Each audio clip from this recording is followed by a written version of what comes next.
ROCKIT is the key fintech hub in Lithuania, where top creators and founders build the future of financial technologies and the next generation of sustainable innovations.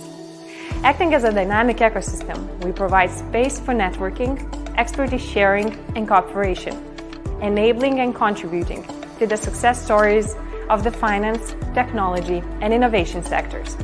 During the past years, our hub has established a leading position as the home of fintech and core place for fintech community.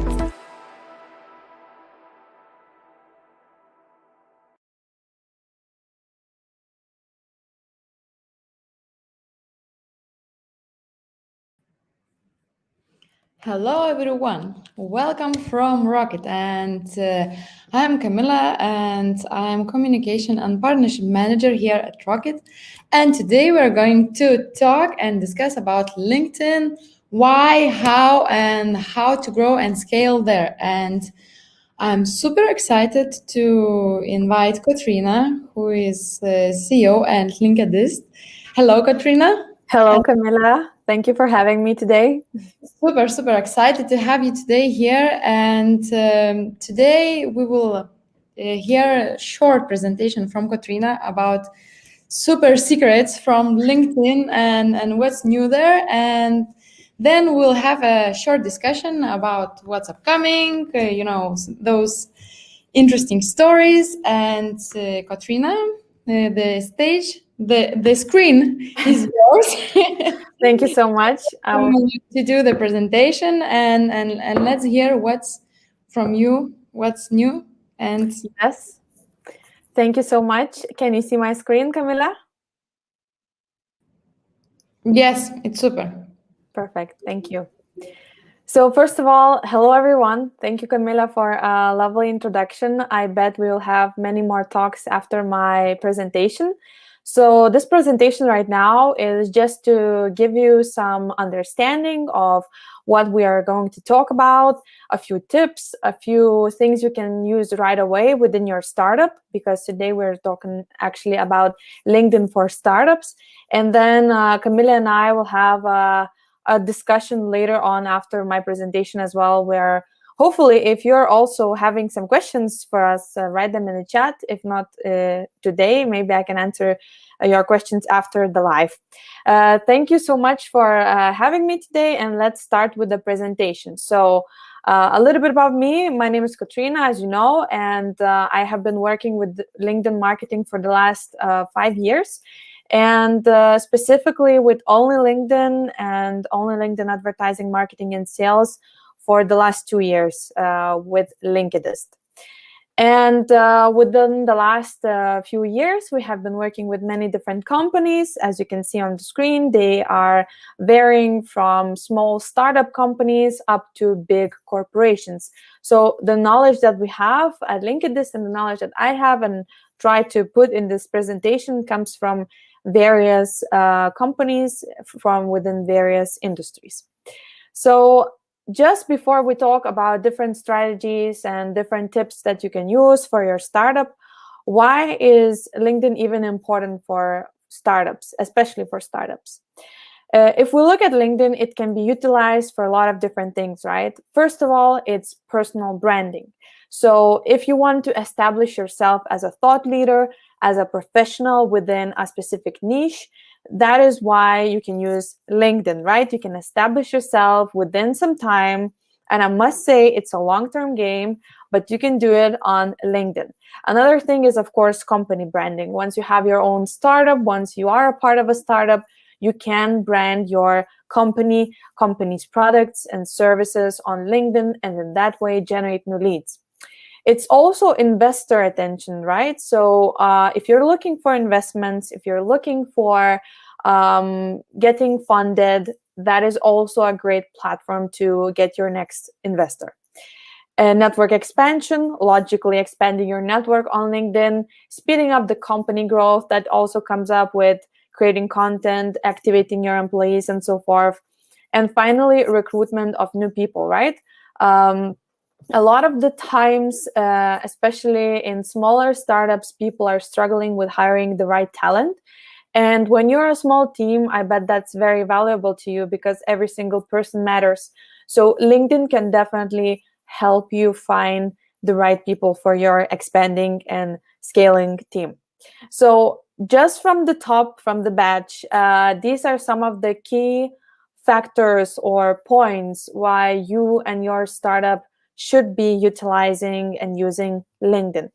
Now, when we talk about growth and growing on LinkedIn, growing your company, scaling your company, how can LinkedIn be helpful to you? So there are three things that you should think about as a startup. First of all, developing personal brands of your founders, co-founders, and employees.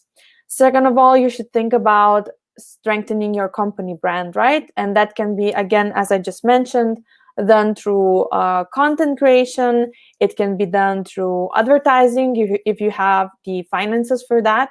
And it can be done through other companies. So finding partners who are also giving you shout outs, right? And finally, cold outreach. So these are the three paths. If you're imagining growth on LinkedIn, these are three different paths that usually companies choose to start with. Of course, not all of them at once, but trying out one of them, trying another to see what really works for that specific industry and that specific company. To begin with, how can you develop your personal brand? There are a few things that you can do. First of all, optimizing your profile. So I guess there's not much to say here, just really looking through your profile, trying to be optimal in all spots, trying to see if your headline makes sense. And really what works the best is actually looking at your profile with another set of eyes, meaning asking someone else to take a look at your profile and see if it really makes sense what you have written there, if a person can understand what company you belong to and what are the services that or the products that your startup is offering. So that is very important. First point in strengthening your brand. Another point is creating content. As it might come naturally to some, I know it's not so natural to most of us, but creating content is definitely one of the fastest ways to grow, because just having a strong profile and adding the right people is not gonna work as fast. So creating content or hiring someone to help you create content is definitely paying off in the long run. One mistake that I notice some startups do, or actually think about doing, is trying to really outsource the whole content part to someone else. But what people really care about on LinkedIn is your personal stories, is your unique experiences that others could relate to, yet would be still very interesting to listen to. So creating content is good that you can outsource it, but if you can do it yourself, or if you can outsource it but still make it as authentic as possible, that would be amazing.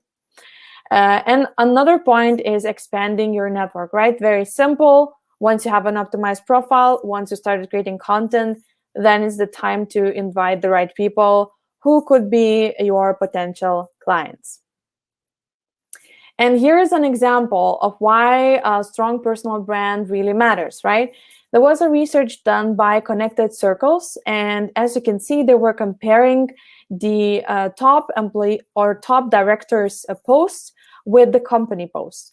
And as you can see, for instance, from the example in the middle from Anna and company Santander, the company itself on LinkedIn has 1 million followers. Now, the chair, Anna, has 289,000 followers. I mean, of course, still more than us regular people. But what you can see here is that the engagement on Anna's post is 2,000% higher. This means that whatever Anna posts gets this much more engagement than whatever there are posts on the company page. The same goes for Volkswagen and IKEA CEO, where he has 37,000 followers. The company IKEA profile has a million, well, 1.5 million followers, and still the CEO's posts, they get 300 more more engagement. And again, this example perfectly shows us that your own brand as a founder, as a co-founder, as a employee at a startup means so much more for the startup, for the company, and can bring much more attention than anything else. And the same goes with another example. This is a company called Shield. They do LinkedIn analytics, and their CEO Andreas, he's also posting a lot, and in his posts he gets so much engagement, and he's perfectly representing the company he has co-founded, and really getting a lot of engagement, right? As you can see, some posts getting 700 likes, others getting 200, and so forth. So it's still a lot of engagement. Now, comparing to the company's posts, which, by the way, still get a lot of engagement compared to other startups, their company posts are getting less engagement than their personal posts. So that's, again, just to show you that personal branding and really having company advocates and company ambassadors is much more important than whatever you want to create on a company page. And that's also important because, you know, at a startup in the beginning, you don't have a lot of resources, you don't have a lot of time on your hands. So it's important to focus and be very specific and use your time wisely. So in this case, if you want to start being more serious on LinkedIn, one thing would be to look into your own profile and start posting content there. Now, that was a little bit about personal branding and what you can do to strengthen your brand. What about the company's brand? So if you want to develop a strong company brand, some of the points are the same as for your own brand. First of all, optimizing your company's profile, really looking at every single point, reading it through, making sure it's clear, understandable, and easy to consume kind of content, and also no mistakes, which I sometimes also see on companies' profiles. Another point is creating valuable service content or product content, meaning that not only it is important to post content about a company, but also share some facts, share some statistics, make your company page much more than just a company page. Make it a place where people not only can read about your startup, but also can, understand something a little bit more about the industry that you're working within. One more point is invite connections to follow, a very simple point. I will get back to that one as well. And then one more point would be activating all employees. So we just talked about that, right? Personal branding, personal content, activation of your employees, of your colleagues is also very much needed and required for a strong company brand. Because another example could be that we have been working with some startups, and in some cases where none of the people from the startup are active on LinkedIn, and nonetheless that we are creating content for the company page, and it seems like the company is active on LinkedIn, yet if none of the employees are engaging, sharing, commenting, resharing, then it is very difficult for us, for instance, as an external LinkedIn growth company, help that company grow without the employees being active. And then the final point is, of course, you can grow by reaching your clients. You can grow by doing cold outreach. So first of all, how you can reach your clients, you can use advanced search. You can also connect with a personal message, and you can also engage with their content, right? So if you keep using one of these tactics, you can reach some of your clients, and I bet we will get back to this with Camilla as well later on. And some final points, some final tactics before I'm finished with my presentation here, how you can scale and grow. So these are some of the tactics that I thought about together with my team that you can just use right from the batch tomorrow, even today, and grow your company page or grow your own brand. First of all, invite connections to follow. A lot of people don't know or forget about this function on the company page. And only by doing that, you can grow your company page at least 50 followers per month. So don't forget that function, invite connections to follow your company page. Post at least twice per week and post something valuable, right? As we mentioned. Posting twice per week also goes for your private brand and for the company brand. Connect with a goal, right? If you're connecting with some people, make sure you know why you're doing so and what's the reason behind. Sometimes people ask you what is the reason you added them, or they would love to get a message from you. So if you have a specific goal why you're inviting those people, it's also easier for you to write a message. Shout out others. This means that when you're making posts once in a while, use this technique of giving a shout out to someone else, either it's a company or a person. And in this way, you can also get the attention from that company or that person.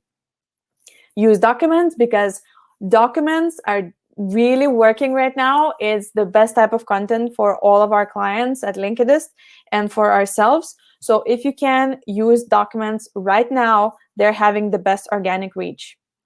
And one of the last points, interact with your audience. This means that use questions, use LinkedIn polls, and use lives. Use something that is interactive and that can make your followers be or feel like they are a little bit closer to your brand, which they, of course, would love to be. So interaction, being interactive with your audience is super, super important for the brands. And you can do that by questioning, having polls, or having lives. So this was it from my part about some of the tips, some of the strategies. I think this was just a brief intro, and we'll continue with Camilla talking about some other things, maybe taking a deeper dive into some of the points that I made. Before that, I just quickly want to invite you also to join our Facebook group called LinkedIn Komunikacija ir Patarimai. This is a Lithuanian group on Facebook, so join us there if you want to continue the talks. And one more final point to make. This Thursday, we have a workshop about LinkedIn company branding and employee branding and personal profiles. So join us this Thursday if you want to learn more. And we also have a discount for all the ROCKIT community members called ROCKIT. So use that. Anyways, that was from me. Camilla, back to you. Thank you so much, Katrina. Wow, so much information in such a short time. I tried my best to really be brief, but share as much as possible. I was listening and I was like just trying to imagine, you talk about, the content and everything, but probably when you start, you just create your company's profile or your own profile, and you sit and think, so what should I post first, when the company just appears on LinkedIn, right? So how to make that actually golden marketing strategy, or shall companies start to do that first from the branding, or to make a marketing strategy, or it have to be two verticals that have to go parallel? What's the difference between them? Because it's a kind of confusing, and it's really probably important from the very beginning of the company on this platform. Yes, so that's a very great question. First of all, I know that for a lot of startups, and what we would also recommend would be to start with a company's profile and make sure everything looks good in there. And then the second point would be to create a small strategy, which could be even, let's say, 4 posts per month. So 1 post per week for the company page. That would be still better than nothing. And even if you feel like in the future you will not be able to post a lot, then having at least up to 4 posts and let them sit there, still better than not having anything at all. So in the beginning, I would always recommend actually drafting a short strategy of at least 4 posts, which would have different topics. So let's say one could be industry news, another could be company teamwork news, maybe shouting out a member or a founder of the startup. Another post could be about the product or a service. And then maybe something else like another article or another more specific niche news. So having these type of strategies, small strategies where you can actually define a few different topics and then just repeating them every month would make sure that your content is also interesting. Mm-hmm. And you mentioned also that the profile should look good, should look likable. So, what are the key elements on the profile itself that could help for the company to look good, to look likable and Mhm. visible on LinkedIn? What should be the key elements or key messages even on the profile itself? Yes, so on the profile, there should be everything should be, of course, optimized, but the key elements or the key points to look at would be background picture, would be the one-liner. That's very important as well for anyone else visiting the page to understand really fast from the badge what is this about. Also, description, hashtags, because every company page has 3 community hashtags, so that's also very important. And then I guess making sure that everything works and that the link towards your website is working correctly, because you might be losing some people there if it doesn't.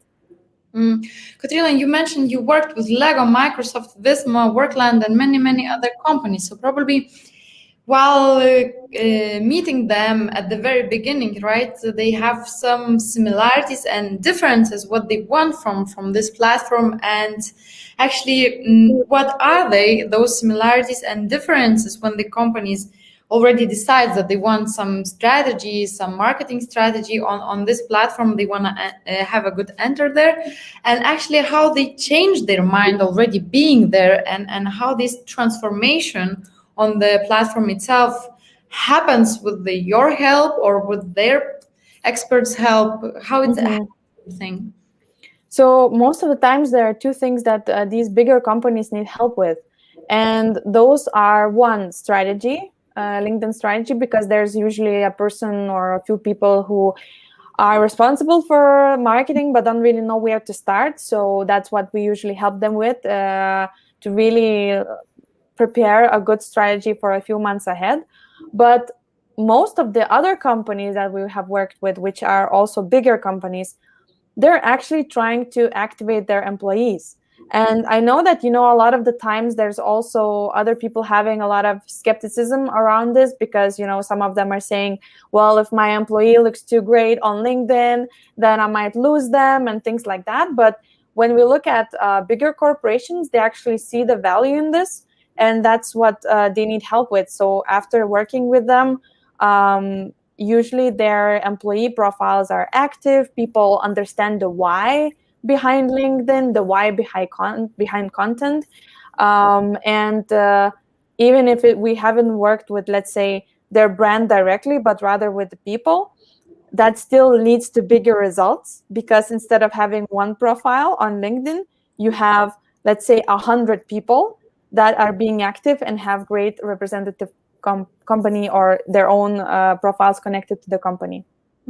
Probably that doesn't apply for startups and small businesses, because for sure the teams are so much smaller, and usually startups they don't have dedicated person for marketing at the very beginning, or communication person, right? And if the person enters, it's so much later on. So how you were mentioning about the CEO branding as a person, so how you would suggest for a startup who has usually only CEO, I don't know, some IT people, CTOs, how to make them appear on LinkedIn, and how to create their profile, because probably those people, they are thinking about the company strategy, how to sell the company, how to find investor, and social thing is so much in the back and in the end.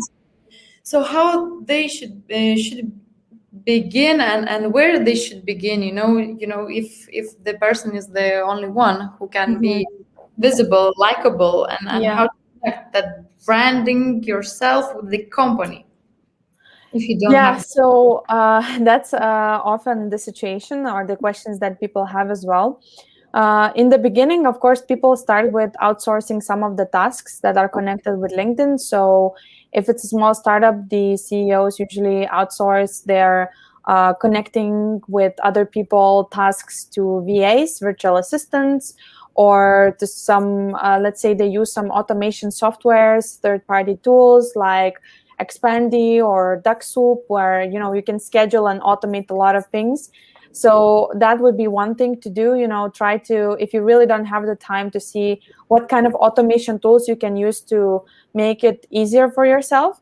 But another thing is that there's no quick ladder to when it comes to a personal brand, because either you understand that it's a part of the sales game and in the long run it gives you inbound leads and potential clients come to you, or you don't. A lot of the times with startups, when we're talking about this, sometimes they have a misunderstanding that it's a very short thing. So if I just start posting, let's say within a few weeks, I already have the leads. I want the leads. I want 20 leads and things like that.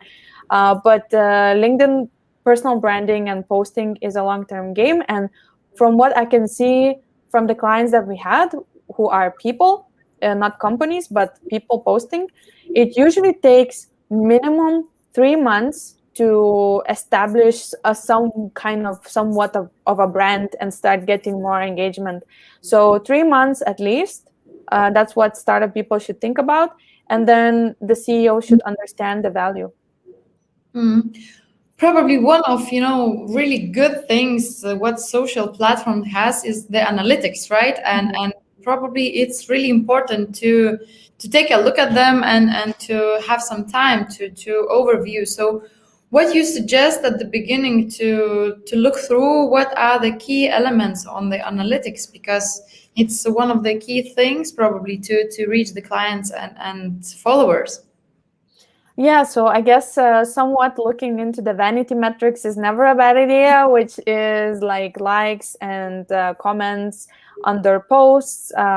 When it comes to company page posts, it's important to look at engagement ratio, because maybe there's not a big increase in other analytics, but if the engagement ratio grows, this means that more of your audience starts to engage with your content.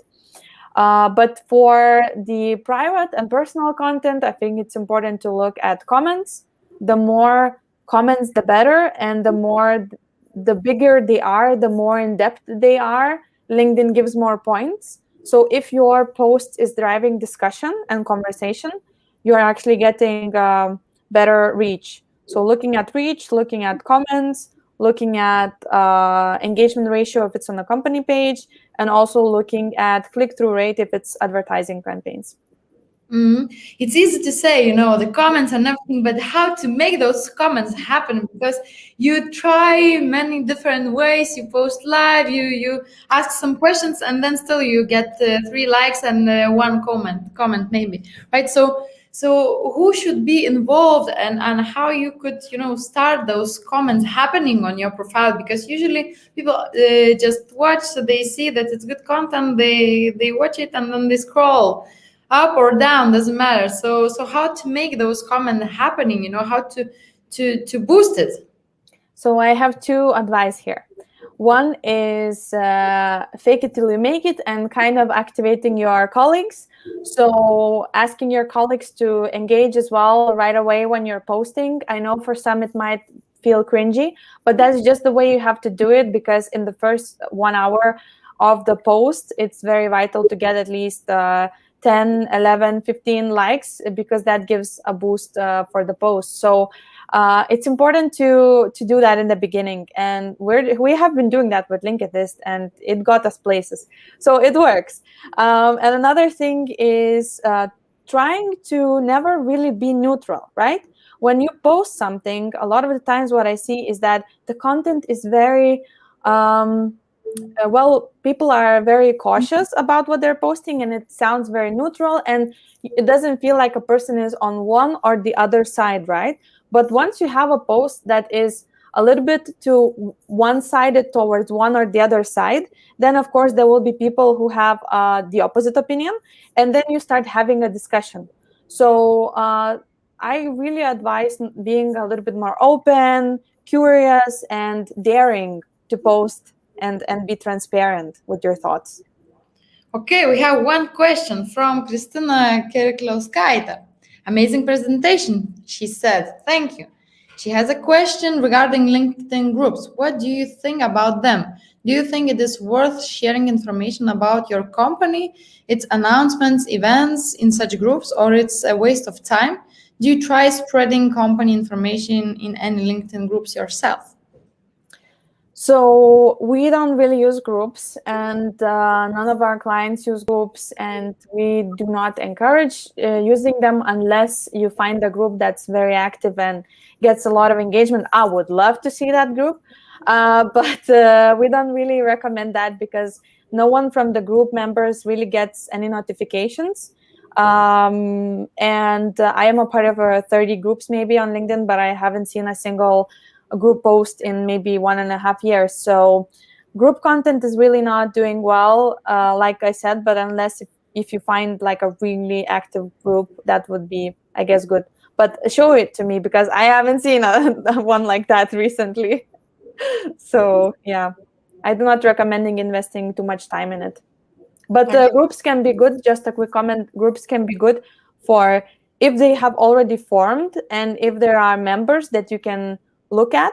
So if you're looking for potential leads, potential clients, you can go find a group and then connect with those members from the group, right? Mhm.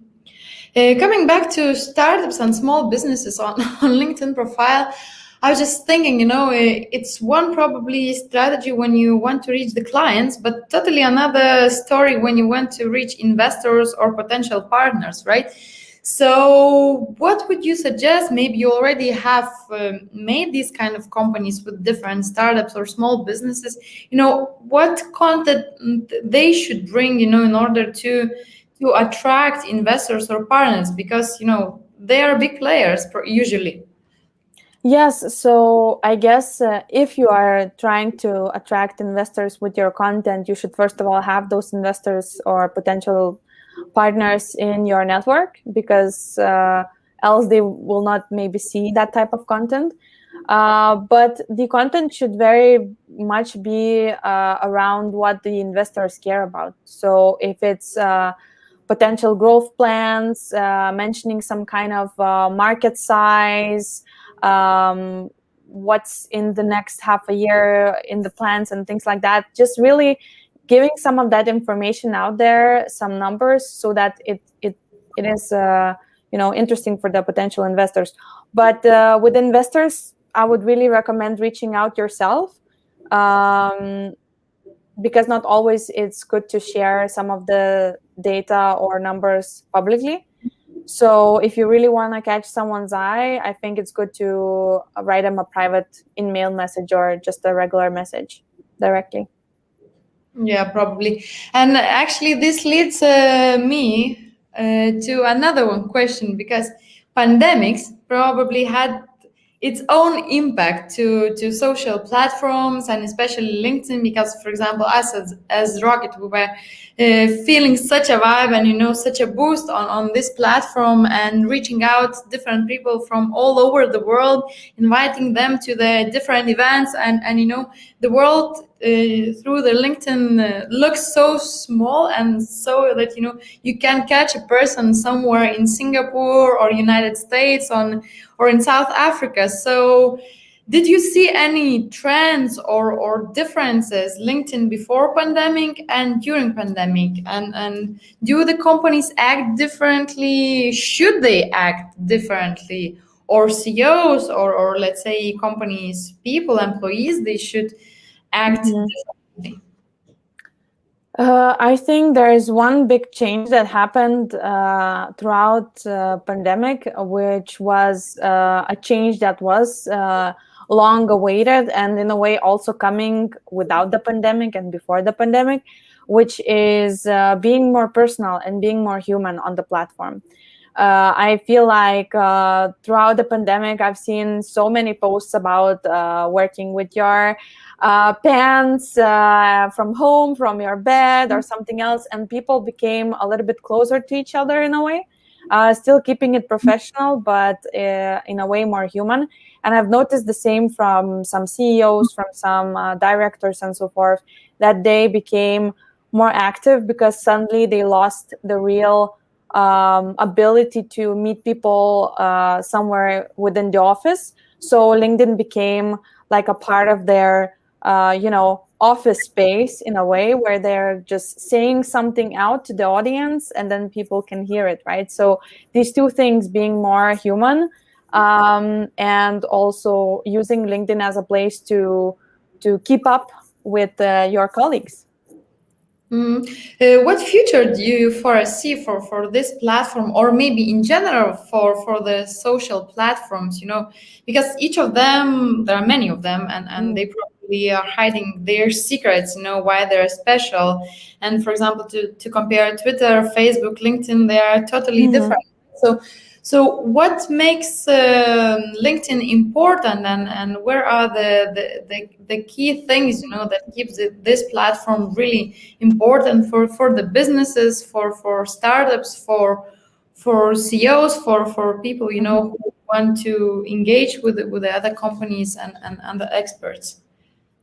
I think LinkedIn is still very much different from other platforms because it's a professional network. So you do not go to LinkedIn to keep up with your friends or family members, but rather keep up with your professional connections. Also could be friends, of course, but professionally.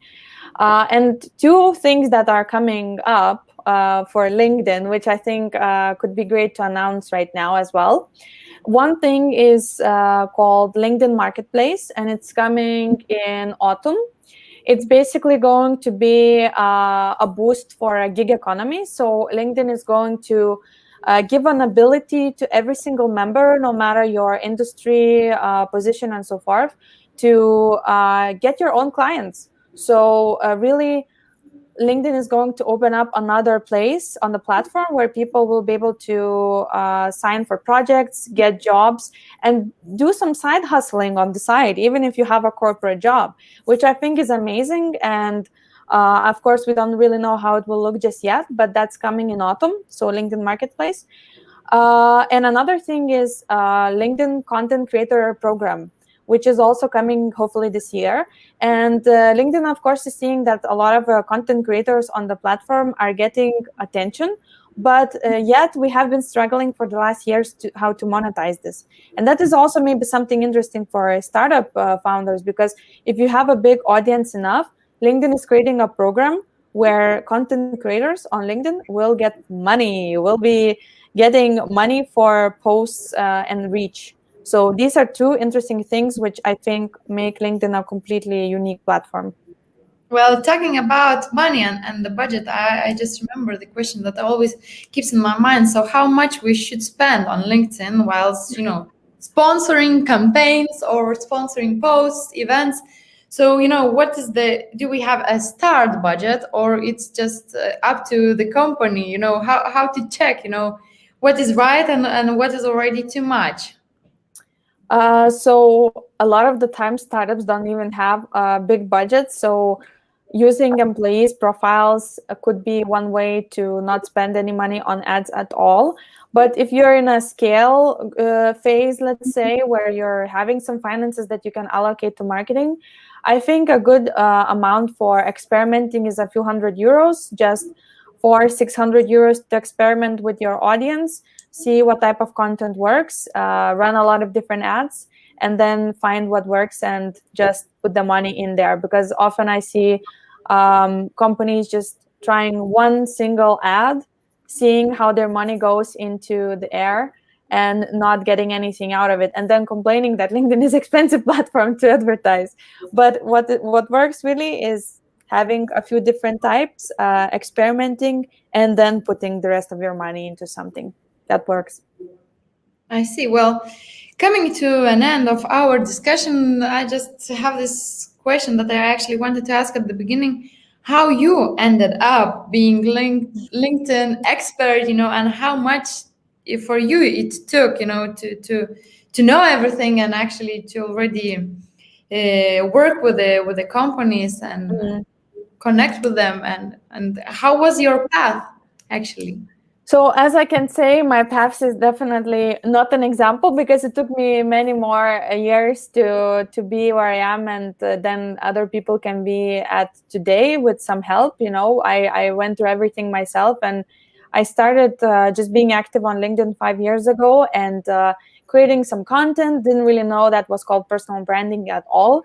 And I was getting some traction. Then some people started reaching out, asking for help on the side. And then a few years later, I have co-founded the company with my co-founder. And then, we just took it from there. And we thought if it's gonna not work, it's gonna not work. If it works, it's amazing.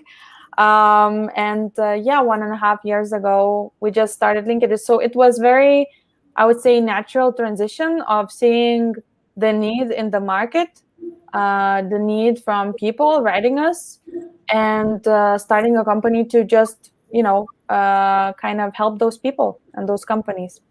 Talking about your personal profile on LinkedIn, what will be your latest message for your followers as a person, as CEO of Linkedist? Linkedist. I think when it comes to personal profile, right? So what could Yeah. be I think one of the best things to do is to look at your featured section, which is still very new for many people. So make sure that it's there and you have the right links that lead to your startup, that lead to your presentation, whatever not. So you're really catching those people visiting your profile, which I still miss on a lot of people profiles. I see. Well, our discussion is in the end, and wow, I got to know a lot for myself, working with the communication, and that's really valuable. And I just once again would like to remind that on 25th, right, you have a workshop, so don't forget to register there if you want to know more. And thank you very much, Katrina. I hope that we'll have more discussions like this in the future, because the social media is changing so fast that sometimes you use the tool and then the tool just disappears, and then you're like, oh my God, where is that tool that was so useful? And that happens to me also. And then you try to find it, and then just you can call for Katrina and ask, well, where is it? And you have a short and fast answer. So thank you very much, everyone, for watching us, for being with me and Katrina. Follow us on LinkedIn, follow Yes. on Facebook and YouTube and Twitter. Don't forget to write questions if you have. So if you will have them later, you always can write to Katrina or to us on ROCKIT LinkedIn or Facebook or Twitter profile. Doesn't matter. You will find us everywhere. So post your questions, and we'll manage to answer them. And thank you very much, Katrina. Have everyone a nice day, and we'll meet you in other events. So just follow us on social media. Thank you, Goodbye. Camila. Bye Bye. bye.